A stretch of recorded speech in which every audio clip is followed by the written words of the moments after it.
Tuloy ang investigasyon ng Independent Commission for Infra kaugnay ng maanumalyang flood control project sa bansa at maging ang questionableng budget insertions ng ilang mambabatas. Kaugnay niyan, pumirma ng kasunduan ng ilang mga samahan at ahensya para tulong-tulong na bigyang linaw at pananagutan ang katiwalian. Samantala, naghain na ng ethics complaint sinabota sa Representative Toby Tiangco laban kay Ako Bicol Representative Zaldico kaugnay ng budget insertions sa Kamara. Ang balitang A to Z ni Naomi Almohano. Ilang bagyo na ang nagdaan at ilang pagbaha na rin ang tiniis. Sigaw ng taong bayan, tama na, panagutin na ang dapat managot.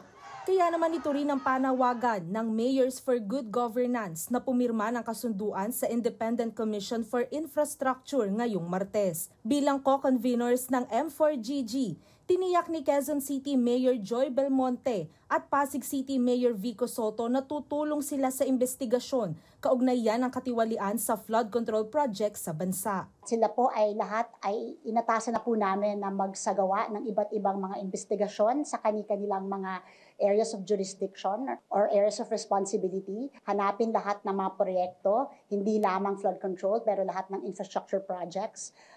In the last 10 years, we will be able to move faster.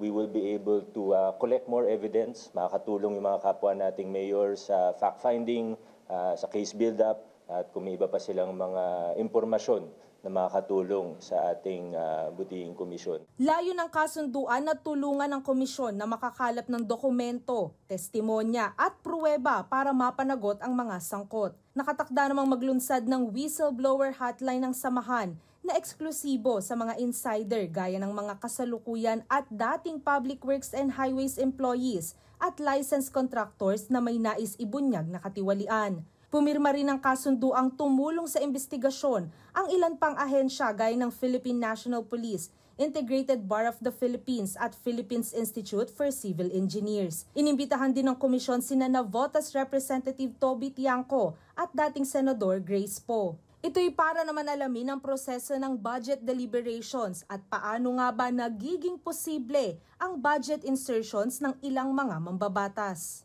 Di ba sinabi na si Zaldico, di ba? Kaya nung una pa lang medyo nagdududa na talaga kung bakit nag-i-insert ng ganun kalalaking mga pondo, di ba? Sinabi na ni DE Alcantara na pag nag-insert ay humihingi ng 20 hanggang 25%, di ba? So maliwanag na. Aniya, matagal niya na itong pinupunto at sa wakas, nabibigyang diin na rin. So noong una kong siniwalat ito, walang gustong mag-isa pa lang ako noon. So ngayon na pagdudugtong-dugtong na yung kwento. Para naman kay dating Senador Grace Poe na nagsilbing chair ng 19th Congress Finance Committee na nag-deliberate sa 2025 budget. Mga kasing pinag-uusapan ng mga ghost projects ay bumabalik ng ilang taon.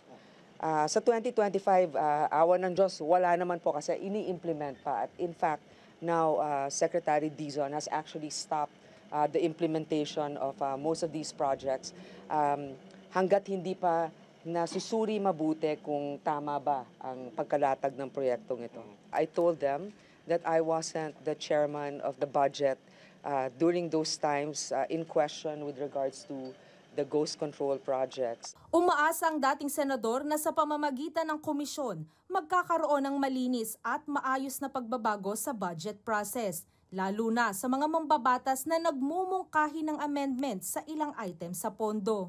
Samantala, nagsampa na ng ethics complaint si Tiangco laban sa kontrobersyal na si Ako Bicol Representative Zaldico. Ang dahilan, betrayal of public trust at paglabag sa House Rules at Konstitusyon, kaugnay pa rin ng budget insertions. Ayon kay Tiangco, si Ko ang mastermind, nagkonsinte at pumayag sa mga last-minute budget insertions noong chairperson pa ito ng Committee on Appropriations ng 19th Congress. Kasalukuyan ang pinapabalik ng bansa si Ko para harapin ang mga akusasyon sa kanya matapos mapag-alamang nasa Amerika dahil umano sa medical concerns. Para sa Balitang A to Z, Naomi Almohano.